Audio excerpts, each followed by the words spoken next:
বাংলার ওপরে ধেয়ে আসছে ব্যাপক ঝড় বৃষ্টি। যেমনটা আপনাদের বলা হয়েছিল যে ৪ তারিখ থেকে ৫ তারিখের মধ্যে বাংলার ওপরে বৃষ্টিপাতের দুর্যোগ দেখা যাবে, তা ইতিমধ্যে তৈরি হয়েছে বিহার, ঝাড়খণ্ড এবং সংলগ্ন এলাকাতে। কারণ নতুন করে অক্ষরেখায় পরিবর্তন হয়েছে। উড়িষ্যার কাছে আবার তৈরি হয়েছে ঘূর্ণাবর্ত। ছত্তিশগড় থেকে একদম পশ্চিমবঙ্গের বাংলাদেশের উপর দিয়ে মণিপুর পর্যন্ত একটি অক্ষরেখা বিস্তৃত হয়েছে, যাতে প্রচুর পরিমাণে জলীয়বাষ্প ঢুকিয়ে ফেলেছে এবং এরই ফলে নতুন করে বজ্র বিদ্যুৎ সহ বৃষ্টিপাত ধেয়ে আসছে। প্রত্যেকে শেয়ার করে দেবেন আপনার এলাকায় বর্তমানে আকাশ কেমন পাচ্ছেন। ইতিমধ্যে অনেক জায়গাতেই বৃষ্টিপাত শুরু হয়েছে, কোথাও কোথাও কোথাও আবার শিলা বৃষ্টিপাতও হয়েছে। তো আমাদের বলেছিলাম ঝাড়খণ্ডের উপর দিয়ে আসতে পারে। তো দেখুন, রাঁচি, ধানবাদ এবং দেওঘরের উপর দিয়ে এই মেঘ কিন্তু এগিয়ে যাচ্ছে। আপনাদের এলাকায় যখন এই বৃষ্টিপাত পাবেন, অবশ্যই কিন্তু কমেন্ট করবেন যে কখন এই বৃষ্টিপাত পেয়েছেন। এর পাশাপাশি উড়িষ্যার দিকেও মেঘ ওঠা শুরু হয়েছে। গাঙ্গেয় পশ্চিমবঙ্গ থেকে বাংলাদেশ হয়ে উত্তর পূর্ব ভারতের দিকে যাওয়ার কথা। এইভাবেই কিন্তু এটি সিস্টেমটি রয়েছে। এবং আমাদের বলে রাখি, মঙ্গল থেকে বুধবার এই সময়কাল পর্যন্ত বৃষ্টিপাতের ভালো সম্ভাবনা রয়েছে। মঙ্গলবারেও থাকছে। এর পাশাপাশি আপনাদের বলে রাখি যে বৃহস্পতিবার থেকে সম্ভবত একটু আধটু করে বৃষ্টিপাতের পরিবেশ কমবে। এদিকে আবার বঙ্গোপসাগরে ঘূর্ণিঝড়ের আশঙ্কা প্রবল হচ্ছে। সেগুলো আমরা দেখাবো শেষ ভাগে। কিন্তু বর্তমানে ওয়েদার সিস্টেম নিয়ে কি বলছে আবহাওয়া দপ্তর একটু দেখিয়ে দিই। কোন জেলাতে রয়েছে অরেঞ্জ অ্যালার্ট, কোথায় রয়েছে সতর্কতা, সেগুলো দেখিয়ে দেবো। এর পাশাপাশি বলে রাখি যে আগামী ৫ তারিখ পর্যন্ত, মানে মঙ্গলবার পর্যন্ত বঙ্গোপসাগরে মৎস্যজীবীদের রয়েছে সতর্কতা। পশ্চিমবঙ্গ, উড়িষ্যা এবং বাংলাদেশের মৎস্যজীবীদের জন্য প্রত্যেকে কিন্তু এটিকে শেয়ার করে রাখবেন, জানিয়ে রাখবেন। এবারে তার পরবর্তী ক্ষেত্রে কোনো পরিবর্তন হলে আমরা জানাবো। এবং যদি সমুদ্রে যেতে হয়, সেক্ষেত্রে লোকাল যে পূর্বাভাস নেওয়া হয় বা সতর্কতা নেওয়া হয়, সেটা কিন্তু খবর নিয়ে কিন্তু আপনারা সমুদ্রে যাতায়াত করবেন। কারণ এখনও কিন্তু ঝড়ের সম্ভাবনা ভালোই রয়েছে। ৪০ থেকে ৬০ কিলোমিটার গতিবেগে চাষি ভাইদেরও রয়েছে সতর্কতা। মেঘ আস্তে আস্তে এগোচ্ছে, দেখতে থাকুন। আমরা এখন দেখাবো ভারতীয় মৌসুম ভবনের ৪ তারিখ সন্ধ্যাবেলায় প্রকাশ করা গুরুত্বপূর্ণ আপডেট। উত্তর পশ্চিম ভারতে তো বৃষ্টিপাত রয়েছে, শিলাবৃষ্টি সহ ভারী বৃষ্টিপাতও হতে পারে, কালবৈশাখী ঝড়ও থাকতে পারে। পাঞ্জাব, হরিয়ানা, চণ্ডীগড়, দিল্লি, উত্তরপ্রদেশ, পূর্ব উত্তরপ্রদেশ এগুলো থাকবে। পশ্চিম পূর্ব উত্তরপ্রদেশের দিকে শিলা বৃষ্টিপাত ওই সমস্ত এলাকাতে কিছুটা রয়েছে। কিন্তু মেন যে বেশি বৃষ্টিপাতটা হবে সেটা হচ্ছে যে কোথায় হবে বেশি বৃষ্টিপাত, না পূর্ব ভারত এবং আমাদের উত্তর পূর্ব ভারত, মাঝখানে বাংলাদেশ। উত্তর পূর্ব ভারতে কিন্তু ইতিমধ্যে বিক্ষিপ্তভাবে ভারী বৃষ্টিপাত থাকছে। ৫ তারিখ পর্যন্ত অরুণাচল প্রদেশ, আসাম, মেঘালয়, নাগাল্যান্ড, মণিপুর, মিজোরাম, ত্রিপুরা এই জোনটাতে পূর্ব ভারতেও থাকবে বজ্র বিদ্যুৎ সহ বৃষ্টিপাত। কিন্তু বেশ কিছু অংশে কালবৈশাখী ঝড় দেখা যেতে পারে। এগুলো থাকবে বিহার, ঝাড়খণ্ড, গাঙ্গেয় পশ্চিমবঙ্গ, উড়িষ্যা এই এলাকাগুলিতে, যেখানে কোথাও কোথাও গতিবেগ ৫০ থেকে ৬০-৭০ থাকতে পারে। এর পাশাপাশি বিক্ষিপ্ত ভারী বৃষ্টিপাত উত্তরবঙ্গ থাকবে ৬ তারিখ পর্যন্ত। গাঙ্গেয় পশ্চিমবঙ্গ এবং উড়িষ্যার দিকে, বিহারের দিকে কিছুটা হবে বলেছে আবহাওয়া দপ্তর। ঝাড়খণ্ড এবং উড়িষ্যার দিকে বিক্ষিপ্ত শিলা বৃষ্টিপাত হতে পারে, তবে গাঙ্গেয় পশ্চিমবঙ্গেও দু এক জায়গায় হতে পারে বলে আমাদের যা বলেছিলাম। তো ইতিমধ্যে কেউ কোনো কোনো এলাকাতে কিন্তু বিক্ষিপ্তভাবে হয়েছে। তো যারা যারা পেয়েছেন অবশ্যই জানাবেন। এদিকে ওয়েদার সিস্টেমগুলি নিয়ে বলবো। ইতিমধ্যে তাপমাত্রাটা এই মুহূর্তে বড় কোনো পরিবর্তন থাকছে না, খুব কোনো। ইতিমধ্যে যেটা আমাদের বলেছিলাম যে পশ্চিমবঙ্গের উপরে কিন্তু এই বৃষ্টিপাত প্রচুর পরিমাণে কোথাও আসতে পারে এবং অনেক জায়গাতেই কিন্তু ভাসাতেও পারে, মানে জোরালো বৃষ্টিপাত করে দিতে পারে। তো সেই বৃষ্টিপাত পেলে অবশ্যই জানাবেন। আবহাওয়ার ব্যাপার সামান্য কিছু পরিবর্তন অবশ্যই বাস্তবের সঙ্গে থাকবে। যাই হোক, ওয়েদার সিস্টেমগুলো একটু বলে দিই। ইতিমধ্যে হরিয়ানার কাছে সিস্টেম কাজ করছে। এর পাশাপাশি আমাদের উড়িষ্যার ভেতরের দিকে এবং সংলগ্ন এলাকাতে একটি ঘূর্ণাবর্ত কাজ করছে। মধ্যপ্রদেশের পূর্বভাগ এবং সংলগ্ন এলাকাতে ঘূর্ণাবর্ত কাজ করছে। এর পাশাপাশি একটি অক্ষরেখা ইতিমধ্যে দক্ষিণ ছত্তিশগড় থেকে মণিপুর পর্যন্ত বিস্তৃত রয়েছে, যেটি উড়িষ্যার উপর দিয়ে, গাঙ্গেয় পশ্চিমবঙ্গের উপর দিয়ে এবং মেঘালয়ের উপর দিয়ে বিস্তৃত রয়েছে। এর পাশাপাশি নতুন করে আরও একটি ঝঞ্ঝা আসছে ১০ তারিখে। পাশাপাশি বাংলাদেশের উত্তর পূর্ব ভাগে একটি ঘূর্ণাবর্ত তৈরি হয়ে গেছে। এগুলোর প্রভাবে আগামী ৩ দিনে পূর্ব ভারত এবং উত্তর পূর্ব ভারতে অনেকাংশেই বৃষ্টিপাত হবে। ওয়াইড স্প্রেড রেইনফলের কথা বলে দিয়েছে আবহাওয়া দপ্তর। ইতিমধ্যে আপনাদের ছবি দেখাবো, দেখুন ভালো করে এই চিত্রটা দেখলেই বুঝতে পারবেন। বাঁদিকে চিত্র দেখুন, এই যে জম্মু ডিভিশন, পাঞ্জাব, হরিয়ানা, চণ্ডীগড়, উত্তরপ্রদেশ, বিহার, ঝাড়খণ্ড এই এলাকাতে অনেকাংশেই বৃষ্টিপাত থাকবে। কিন্তু উত্তরবঙ্গ এবং দক্ষিণবঙ্গের বেশিরভাগ অংশে আগামী ২৪ থেকে ৩৬ ঘন্টার মধ্যে বৃষ্টিপাত বাড়তে চলেছে, কারণ পরিবেশ সেইভাবেই হচ্ছে। এবং বাংলাদেশ সহ উত্তর পূর্ব ভারতেও বৃষ্টিপাত থাকবে। ইতিমধ্যে দেখুন ভালো করে এই চিত্রটা, এই যে এটা রয়েছে ৪ তারিখ থেকে ৫ তারিখ সকাল, মঙ্গলবার সকাল পর্যন্ত সময়ের মধ্যে একদম জম্মু ডিভিশন সহ এই সমস্ত এলাকাতে দেখুন শিলা বৃষ্টিপাতের আশঙ্কা রয়েছে। ইতিমধ্যে মেঘ এগোচ্ছে এবং এই যে উত্তরপ্রদেশ, বিহার, উড়িষ্যা এর পাশাপাশি উত্তরবঙ্গ, দক্ষিণবঙ্গ, মাঝখানে বাংলাদেশ এবং উত্তর পূর্ব ভারতের এই অংশেও কিন্তু অরেঞ্জ অ্যালার্ট থাকছে, কোথাও হলুদ সতর্কতা থাকলেও এগুলোতে কিন্তু আস্তে, আস্তে ঝড় বৃষ্টি বাড়তে পারে। এতটা কিন্তু রয়েছে। আরেকটা চিত্র দেখিয়ে দিই তাহলে আরেকটু পরিষ্কার হয়ে যাবেন যে বুধবার সকাল পর্যন্ত সময়ের মধ্যেও কিন্তু এই জায়গাগুলোতে ভারী বৃষ্টিপাতের প্রকোপ থাকতে পারে, বিক্ষিপ্ত শিলা বৃষ্টিপাতও হতে পারে এবং ওয়াইড স্প্রেড রেনফল থাকবে দেখুন উত্তরবঙ্গ সহ দক্ষিণবঙ্গে, ঝাড়খণ্ডের দিকে। তাই কোথাও, কোথাও কিন্তু শিলা বৃষ্টিপাতের সম্ভাবনা রয়েছে। তো ইতিমধ্যে এইটুকু আপনাদের বললাম। এবারে কোন, কোন জেলাতে সতর্কতা রয়েছে সেটা একটু বলে দিচ্ছি।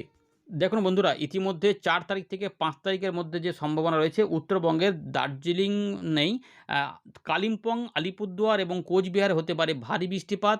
এই জেলাগুলি মূলত আগামী ৩ দিনে কিছুটা বৃষ্টিপাত রয়েছে।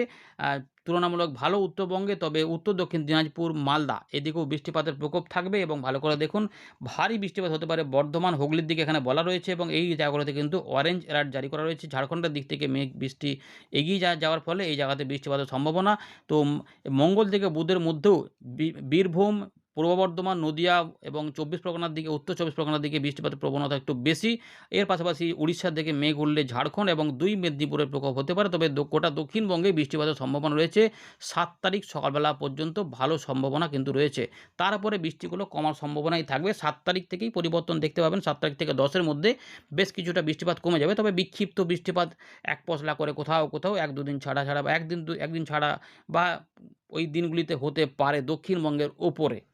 আমরা ফেরত চলে এলাম উইন্ডির লাইভ স্ক্রিনে। এই মুহূর্তে দেখতে পাচ্ছেন যে বিহারের উপর দিয়ে মেঘ কিন্তু আরও বেশ কিছুটা এগিয়ে গেছে এবং আস্তে, আস্তে এই জায়গাগুলোতে মেঘলা, মেঘলা আকাশ হবে এবং ইতিমধ্যে আপনাদের দেখাচ্ছিলাম প্রথম দিকেই যে এই জায়গাগুলোতে কিন্তু দেখুন বৃষ্টিপাত দেখা যাচ্ছে। কলকাতার আশেপাশে বেশ কিছু অংশে আবার নতুন করে মেঘ তৈরি এবং সেটা বাংলাদেশের দিকগুলোতে রয়েছে এবং এই দিকে একটা বড় মেঘ যেটা এগিয়ে যাচ্ছে। এবারে এই মেঘ এখানে বৃষ্টিতে লাভ করলেই এই জায়গাগুলোতে বৃষ্টিপাত ঢেলে দিতে পারে। তো এগুলো কিন্তু মঙ্গলবার থেকে বুধবারের মধ্যে এই চান্সগুলো থাকবেই। যাই হোক, এবারে আমরা আগামী কয়েকদিনের যে পূর্বাভাসটা রয়েছে মেঘলা আকাশ কোথায়, কোথায় হতে পারে সেটা দেখানোর চেষ্টা করছি। তো দেখুন ইতিমধ্যে যেটা দেখা যাচ্ছে যে এইভাবে কিন্তু মেঘটা এগিয়ে যাওয়ার কথা। দেখুন বিশেষ করে উত্তরবঙ্গটাই বেশি প্রভাব হতে পারে, কিন্তু মঙ্গলবারে যেমন বাংলাদেশ হয়ে চলে যাবে, তারপরে মেঘলা, মেঘলা আকাশ থাকবে, আংশিক মেঘলা আকাশ থাকবে এবং মঙ্গলবার থেকে বুধবারের মধ্যে গাঙ্গেয় পশ্চিমবঙ্গের উপরে বৃষ্টিপাত দিয়ে দক্ষিণবঙ্গকে অনেকটাই পরিষ্কার করে দিতে পারে। এখানে উড়িষ্যা, ঝাড়খণ্ড, গাঙ্গেয় পশ্চিমবঙ্গের সমস্ত জেলাতেই এই বৃষ্টিপাতের মেঘ হতে পারে, অর্থাৎ মেঘলা, মেঘলা থাকবে এটা বোঝা যাচ্ছে। এরপরে এটা বাংলাদেশের দিকেও থাকবে। ধীরে, ধীরে দেখতে থাকুন। ট্র্যাক করছি যে উত্তর দক্ষিণ দিনাজপুর, মালদার দিকেও থাকবে। তাই ৫ থেকে ৬ এর মধ্যে বাংলাদেশের ময়মনসিংহ, সিলেট এবং আমাদের দক্ষিণ আসাম সহ ঢাকা বিভাগ সহ ত্রিপুরার দিকেও বৃষ্টিপাতের মেঘ থাকবে এবং খুলনা, বরিশাল, চট্টগ্রাম এর পাশাপাশি আমাদের বীরভূম, মুর্শিদাবাদ, নদিয়া, ২৪ পরগনার কাছাকাছি অংশেও এবং কলকাতার দিকেও মেঘ হবে এবং ঝাড়গ্রাম সহ মেদিনীপুর, বাঁকুড়া এদিকেও মেঘ হবে। পুরুলিয়া, পশ্চিম বর্ধমানের দিকেও দেখুন মেঘ কিন্তু হবে। ৬ থেকে ৭ এবং আলিপুরদুয়ার, কোচবিহার, জলপাইগুড়ি বৃষ্টিপাত এর মেঘ থাকবে। ত্রিপুরা, মিজোরাম সহ মণিপুরের দিকেও থাকবে। ৭ তারিখের দিকে কিন্তু বৃষ্টিপাত একটু আধটু হবে, কিন্তু দুপুরবেলা থেকে সন্ধ্যেবেলার মধ্যে কিন্তু খুব বিরাট আকারে বড় মেঘ হতে পারে এমন গ্যারান্টি নেই। কোথাও, কোথাও মেঘ হয়ে এক পশলা বৃষ্টিপাতের সম্ভাবনা রয়েছে। ৮ এবং ৯ ও কিছু ওই যে বললাম যে এক পশলা করে বৃষ্টিপাতের সম্ভাবনা। প্রত্যেকদিন একটু করে বৃষ্টিপাতের পরিবেশ থাকতে পারে, কিন্তু বিরাট আকারে দুর্যোগ হবে সেটা নয়। সেটা হচ্ছে যে ৫ তারিখ পর্যন্ত রয়েছে। ৭ তারিখ থেকে পরিবর্তনটা পাওয়া যাবে। এটা হচ্ছে মেঘমালা মোড আমাদের দেখিয়ে দিলাম। লাস্টে আমরা ঘূর্ণিঝড়ের আপডেট দেখাবো। এবারে বৃষ্টিপাত হলে কোথায়, কোথায় হবে ভালো করে দেখুন। বৃষ্টিপাতের যে সম্ভাবনা ইতিমধ্যে যে মেঘটা হয়েছে তাতে কিন্তু আমরা দেখতে পাচ্ছি যে উত্তর দক্ষিণ দিনাজপুর, মালদা, বিহারের পূর্ব দিকে পূর্ণিয়া, ভাগলপুর এই সমস্ত এলাকার উপর দিয়ে এবং আলিপুরদুয়ার, কোচবিহার, জলপাইগুড়ি এদিকে বৃষ্টিপাত যাবে এবং তার পাশাপাশি বীরভূম, মুর্শিদাবাদ এদিকের উপর দিয়ে কিছু, কিছু যেটা একটু মেঘ বাড়লে আমাদের এই দিকটাতে মানে বীরভূম, মুর্শিদাবাদ এবং নদিয়া, বর্ধমানের আশেপাশে কিছুটা হতে পারে। এর পাশাপাশি পরের দিকে কিন্তু কলকাতার আশেপাশে বৃষ্টিপাতগুলো আসতে পারে। তো উড়িষ্যার দিকে কিছু মেঘ তৈরি হলে সেগুলো এদিকে এইভাবে কিন্তু এগিয়ে যেতে পারে। ফলে এই যে রংপুর, রাজশাহী, ময়মনসিংহ এবং আলিপুরদুয়ার, কোচবিহার, জলপাইগুড়ি এদিকে বৃষ্টিপাতের ব্যাপারটা থাকতে পারে। ধীরে, ধীরে এরা আগে থাকবে। কোথাও কম, কোথাও বেশি করে থাকার সম্ভাবনা। তো সব জায়গাতেই বৃষ্টিপাতের সম্ভাবনা ছিল সোমবার থেকে মঙ্গলবার সকালের মধ্যে, কিন্তু সব জায়গাতে মনে হচ্ছে যেন মেঘটা ছড়াতে নাও পারে, একটু আধটু পরিবর্তন দেখা যাচ্ছে। তো কিন্তু সেটা হলেও যেহেতু জলীয় বাষ্প জমে থাকছে, ফলে মঙ্গল থেকে বুধের মধ্যে গাঙ্গেয় পশ্চিমবঙ্গে বৃষ্টিপাত ঢেলে দিতে পারে। বজ্র বিদ্যুৎ সহ বৃষ্টিপাত ঢেলে দিতে পারে। কোথাও, কোথাও সতর্কতা থাকছে ঝোড়ো হাওয়া সমেত। এই যখন বজ্রগর্ভ মেঘে দমকা ঝোড়ো হাওয়া সমেত বৃষ্টিপাতটা হতে পারে এবং সম্ভাবনা থাকছে উড়িষ্যা সহ গাঙ্গেয় ঝাড়খণ্ড এবং ছত্তিশগড়ের দিক থেকে গাঙ্গেয় পশ্চিমবঙ্গের প্রায় সমস্ত জেলাতেই বৃষ্টিপাতের সম্ভাবনা রয়েছে, যেটা রয়েছে পুরুলিয়া, যেটা রয়েছে বাঁকুড়া, ইতিমধ্যে যেটা দেখা যাচ্ছে কাটোয়া, কালনা থেকে শুরু করে নদিয়া, বর্ধমান, আরামবাগ, হুগলি, চন্দননগর, কলকাতা উত্তর দক্ষিণ, এর পাশাপাশি খড়দা, পানিহাটি, কোলাঘাট, খড়গপুর, চাকুলিয়া, ঝাড়গ্রাম, দীঘা, মন্দারমণি, কাঁথি, সাগরদ্বীপ, রামখানা, ফেজারগঞ্জ, কুলপি, রয়েছে হলদিয়া, গোসাবা, সন্দেশখালী, ঝড়খালি এবং বাংলাদেশের খুলনা, বরিশাল, ঢাকা, চট্টগ্রাম বিভাগে এই বৃষ্টিপাত ধীরে ধীরে দেখুন ছড়াতে পারে। এই যে রাজশাহী শহরগুলোতে কোথাও কোথাও কম, কোথাও কোথাও বেশি ১-২ পশলা বৃষ্টিপাত রাত থেকে সকালে উত্তরবঙ্গ এবং বাংলাদেশের উত্তরভাগে এবং উত্তর পূর্ব দিকে সঙ্গে ত্রিপুরা এগুলোতে বৃষ্টিপাত নামবে। খুলনা, বরিশাল, ঢাকা, চট্টগ্রাম বিভাগেও ৫ তারিখ থেকে ৬ তারিখের মধ্যে এই বৃষ্টিপাতের প্রকোপ হতে পারে। কোথাও কোথাও বিক্ষিপ্ত ভারী বৃষ্টিপাত উপকূলবর্তী জেলাগুলিতে নামতেও পারে।